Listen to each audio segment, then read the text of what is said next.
My name is Lily. I have a younger brother who was still in high school when I got married. My brother, 8 years younger than me, was always adorable, and I took great pride in him. Because of the age gap, he used to stick to me, but when he started grade school, he began to distance himself, which was sad at times. But now that he's in college, we're still very close. I am living a mundane but happy marriage life with my husband, and we were blessed with a child 3 years after our marriage. When my son was born, my brother was a college student, but he loved my son very much, and he even used the money he earned from his part-time job to buy him lots of clothes and toys. When it was decided that my brother would start working and graduate from college soon, our family, my husband and son, parents, and brother gathered at my in-laws' house to have a little discussion. The discussion was about our parents, who lived at their own house. It was a wonderful thing that my brother landed a job, but he ended up having to move often because of work. Normally, I think the eldest son would stay at home, so we lived in a condo not too far from home. But now that my brother has a job that requires him to move, he can't stay at home, and since our parents are fairly elderly, we're worried about them if anything happens. For these reasons, my brother asked our family to look after our parents. Fortunately, my husband is the second son, and my brother-in-law and his wife are living with my in-laws. So my husband also said, "I'm worried about your parents. Let's live together." With the agreement of our parents, we decided to demolish their old house and build a new 2-family house there. A few years later, my brother got married. "I want to come over and introduce her to you all." When we received the message, my mother and I couldn't contain our joy and jumped around in excitement. To think that my brother, who was once so small, was getting married. It's a rather emotional thought. We've had fights, and there were times when I wished I didn't have a brother. But he's my one and only brother, and that fact won't change. I was genuinely happy about my brother's marriage. And then came the promise day. The woman my brother brought as his fiancée was a very beautiful and lovely person. In front of her, my brother seemed different from usual, showing a gentle smile. And seeing that made me feel really happy. He really loved her, I could tell. "Dad, Mom, and Sis too. This is my fiancée, Allison." That's how my brother introduced her. She also bowed her head lightly, and we had various discussions afterwards. They met at work. They've been dating for almost 2 years. They're living together now, and she's even willing to follow him to his next move. Time flew by fast, getting to know her. When my brother and his fiancée left, my mother said, "She seems like a very nice girl." I felt the same way, and hearing my mother say that made me feel happy. About a half a year later, my brother got married as planned. Several times a year, during major holidays like Thanksgiving and New Year's, they would come over to our family home where we live, and we were able to spend time together as a family. A year later, my sister-in-law had a baby and gave birth safely. The little newborn girl was very adorable and resembled my sister-in-law. By that time, my son had also grown up, so every time my brother's family came to play, he would look after his little niece. Seeing such a sight was truly heartwarming and cleansing. Even after getting married, I could live with my parents and maintain a good relationship with my brother's family. I felt very fortunate and happy with my life at the time. However, at some point, the number of times my brother's family visited us every year began to decrease, and it became more frequent for my brother to come alone. In the beginning, it was, "Sarah seems to have some business," or "Allison isn't feeling well," or at least that's what he said. His wife came with him occasionally, and even then, she seemed to be in a terribly bad mood and seemed to take it out on their little girl. I felt like I was beginning to see my sister-in-law's true colors, and it worried me. However, eventually, she stopped showing up altogether, and several years went by without us meeting at all. It was when Sarah, my niece, was in 3rd grade that my brother and his wife got divorced. At that time, my brother wasn't himself. He was completely downcast. When he came to our house to report the divorce, all he said was, "We're getting divorced." That was all. Of course, my parents and I were concerned and asked him what happened. But my brother never went into detail about why they were splitting. When I tried asking him about it again later when we were alone, my brother muttered, "I just can't do it anymore." I felt like I shouldn't ask any more than that, so all I said was, "I see. It must have been tough." That's all I could say. In the end, his ex-wife took custody of their daughter, and my brother was to pay child support. Since my brother adored his daughter, I had thought there would be a dispute over custody of their child. I didn't hear any such stories, so I assumed my brother just let his wife have custody over their child. I felt like something about it was strange. My parents and I were really worried about my brother, but he himself seemed to have come to terms with it and said he was able to focus on his work after the divorce. Then, 2 years later, my brother had a wonderful encounter. When my brother returned home after a long time, he had such a glowing expression that it was hard to recognize him. I asked if something good had happened, and he replied, "Actually, I'm dating someone now."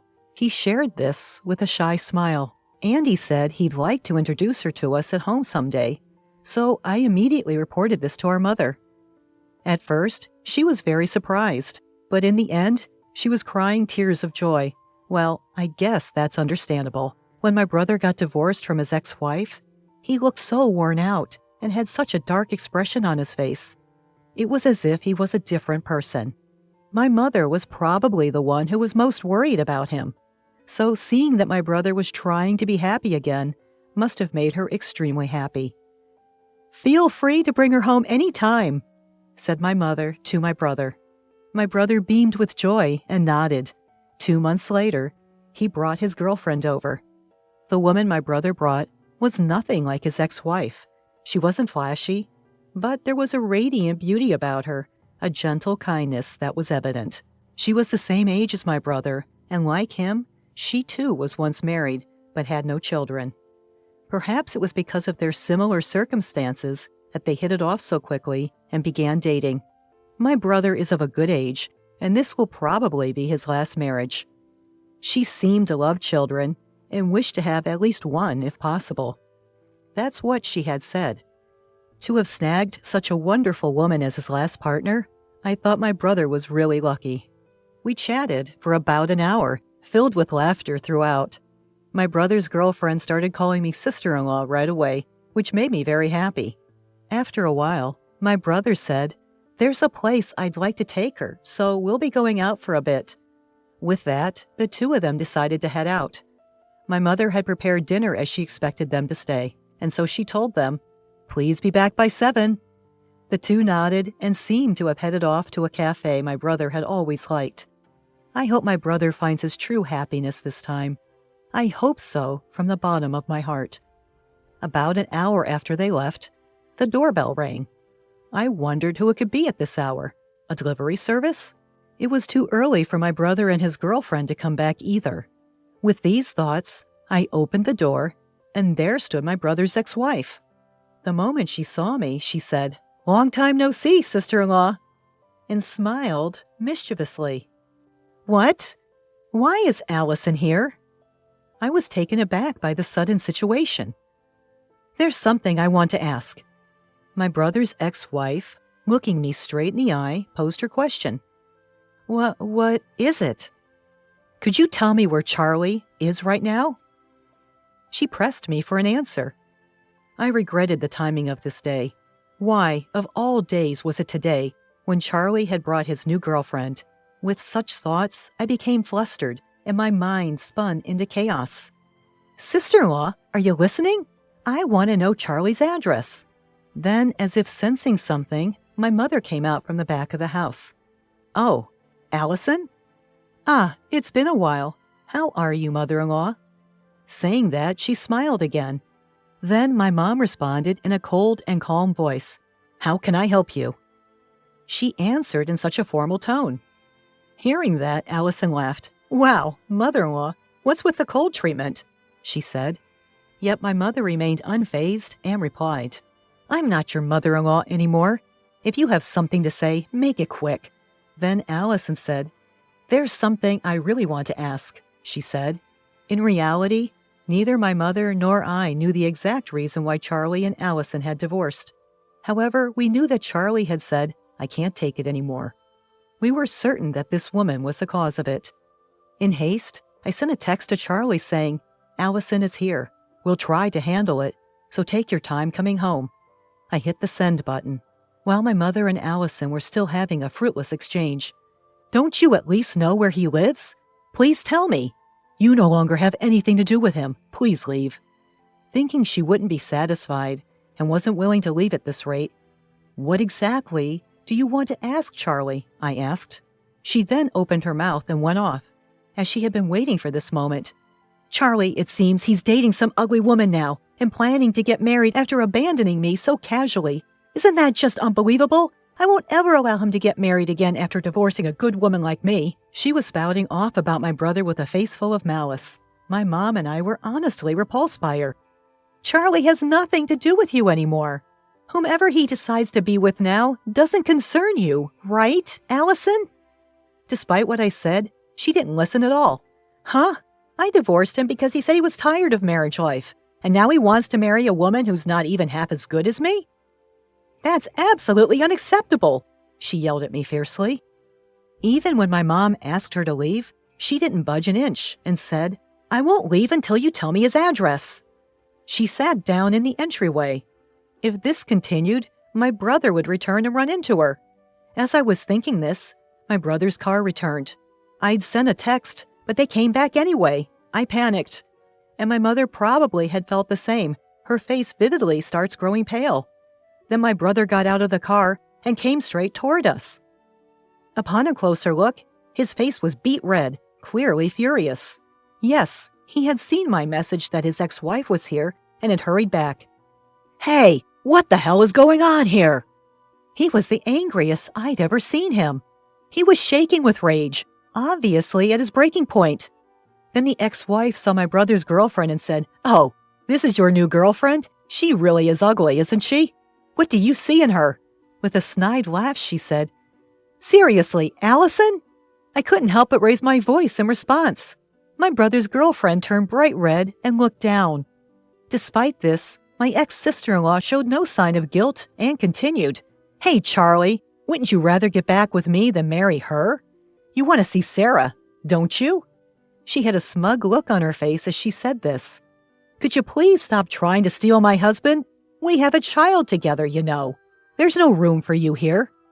With that, she pushed my brother's girlfriend hard on the shoulder. "Hey, are you okay?" I quickly rushed to her side. Seeing this, my brother's expression clearly changed. "Enough is enough," he said in the coldest, sternest voice I'd ever heard him. Even my ex-sister-in-law seemed taken aback for a moment. "Why are you angry? I'm just saying it for you, Charlie. If you really care about me, stay out of my life. This is your last warning. Don't get involved with me again." He looked straight at his ex-wife as he said this. Although she was momentarily taken aback, it seemed she just couldn't accept him marrying another woman. If you're going to marry someone as ugly as her, you might as well get back with me. If you refuse, I won't let you see Sarah again. Not to mention, you haven't been paying child support this year. She shouted this out loud. "Wait, Charlie, you haven't been paying child support?" Our mother asked, surprised. This was news to me as well, but it was hard to believe that my responsible brother wouldn't pay child support. As I thought this, my brother sighed and began to speak. "Why did I stop paying?" he retorted. "Because I don't have to anymore." "What do you mean? Sarah isn't even an adult yet. You should pay until she turns 20, she raged. But my brother dropped the bombshell. "Why should I pay for a kid that's not mine?" Everyone in the room froze. Not his child? Then whose child is she? As these thoughts were swirling around, his ex-wife, clearly shaken, stammered, What are you saying? Sarah is our child, isn't she?" she said. But Charlie retorted, "I have the DNA test results. Want to see them?" He was confronting his ex-wife with a grim expression. It seems Charlie had been meeting his daughter regularly, but as she grew up, he started feeling a sense of discomfort because she didn't resemble him at all, which led him to get a DNA test. The results revealed that the child he thought was his daughter was actually the child of his ex-wife and another man. After that, he started investigating and gradually discovered that his ex-wife had been having an affair even while they were married. He was currently in the process of consulting with a lawyer. Upon learning this, his ex-wife's face turned ashen and she slumped on the spot. Looking at her state, Charlie, showing no sympathy, said, "That's why I don't need to pay. I want you to return all the child support I've been paying, and I expect you to pay damages as well. Be ready for it." With those words, he drove his ex-wife out of our front door. Charlie's girlfriends seemed to have been informed about all of this by him, so the ones most shocked by this revelation were my mom and me. Sorry to have surprised you. That's what was happening. Even when deciding to divorce, there were a few things I found suspicious, Charlie said with an awkward smile. As his sister, I felt a tightening in my chest, thinking about how hard it must have been keeping all this to himself, unable to share it with anyone. But at the same time, I felt relieved, realizing that his girlfriend is someone he can share anything with, a significant figure in his life. After that, Charlie happily got married with his girlfriend, and a year later, they were blessed with a child. Even after several years, they visit our home regularly, and we have meals together. No longer do I see my brother Charlie looking distressed as he used to be. I keep in touch with his wife, and I hear that he's head over heels for his cute daughter, fully transforming into a doting father. At last, true happiness seems to have visited my brother. Now, both my mom and I can watch over my younger brother Charlie with a peace of mind. May he be blessed with true happiness this one last time, is what me and my mother pray for every day.